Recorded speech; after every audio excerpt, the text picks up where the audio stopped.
Guys, with the insane announcement of the new Sony A7S III, I'm gonna go ahead and call out Sony and really insist that some of this stuff spills over onto the A7 IV coming up.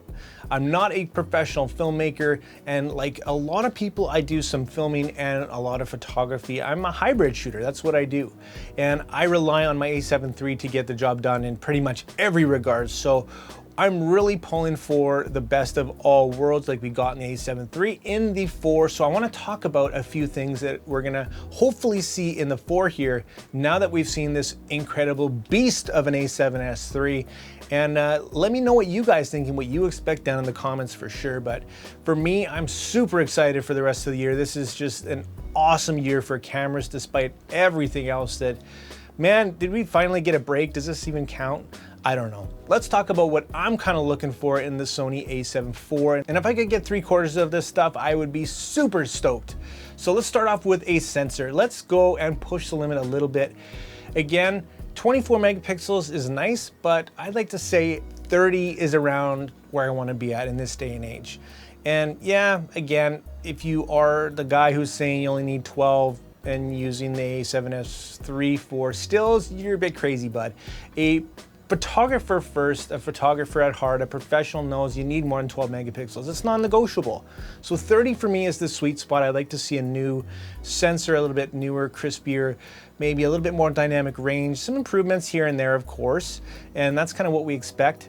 Now that we've seen from the A7S III a flip screen, fully articulating screen, it's possible, so I 100% absolutely must insist that we get the flip screen in the A7 IV. That's non-negotiable. So what do you think, guys? Am I crazy? But I better get it. Shooting speed, I'd like to see upped a little bit, maybe 12 to 15 frames per second. And 20, again, that's probably pushing it a little bit. That's gonna get into the A9 territory, and we can't have stuff competing with everything else too closely. So again, a little bump in frames per second. 15 would be phenomenal. Let's go for 15, Sony. How about that? Dual card slots, of course there's going to be dual card slots. Now, is it going to go to a CF Express, Type A like the A7S III? I think it's Type A.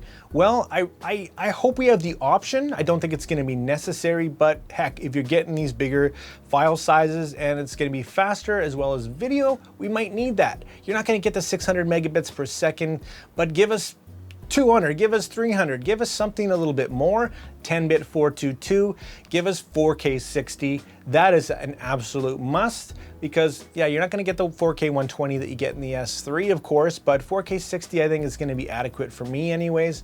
Give us, yeah, if you can, I don't know, 240 in full HD, that'd be pretty cool. But again, we've got 120 and that seems to be pretty adequate for most people. I'd like to also see an improved autofocus, similar to the A6400, and kind of mix in maybe what the A7S III's got. It looks just absolutely insane. Overexposed, underexposed, it's freaking dead on and it's very quick. Tons of focus points. Let's go with some improved autofocus as well, of course. Obviously, getting back to video, it's not going to be overheating. There's not going to be any record limit. That's going to be a no-brainer because that's what we're all about these days. So hopefully at this point, we've worked out all the cooling issues. Yeah, I don't need 6K, 8K. I don't want to see any of that stuff. We're not there yet. But if you do need it and you like to crop and all that stuff, good on you. There's the R5. Check it out. Next, I'd really like to see some improvement in the IBIS.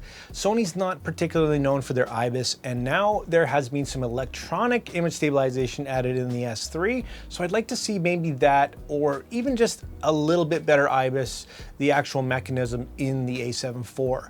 That is something I think is really important, especially for vloggers, and being an all-around camera, we need a little bit better IBIS. I'm just throwing it out there. Battery life, it's just phenomenal as it is. I'm totally happy with the battery life. If you could up it 10, 20%, that'd be phenomenal, but battery life is just fine. When it comes to ergonomics, I think it would be fantastic to have it in, again, a similar R4 body type thing. Give us some improved weather sealing, give us some better doors, some a little bit more confidence when it comes to our ports and whatnot. I would love to see that because the ergonomics aren't horrible, but just a tiny bit bigger of a body with everything that you're doing, and you're killing it. Okay, so let's recap and see what this thing has to be the best-selling camera of the next few years. First, I think we need an improved sensor, hopefully around 30 megapixels with improved dynamic range and whatnot. I would love to see the shooting speed increase to around 12 to 15 frames per second. I want to see dual card slots. It's unclear if we really need CF Express right now for the A7 IV, but the ability would be nice. Obviously 4K 60, 1080 at 240 would be amazing, and I've said it before, but I would love to see 2.7K at 120 or even 60. I think that would be useful for a lot of people. Of course, at this point, I think we can all expect to not have an overheating issue and no recording limit.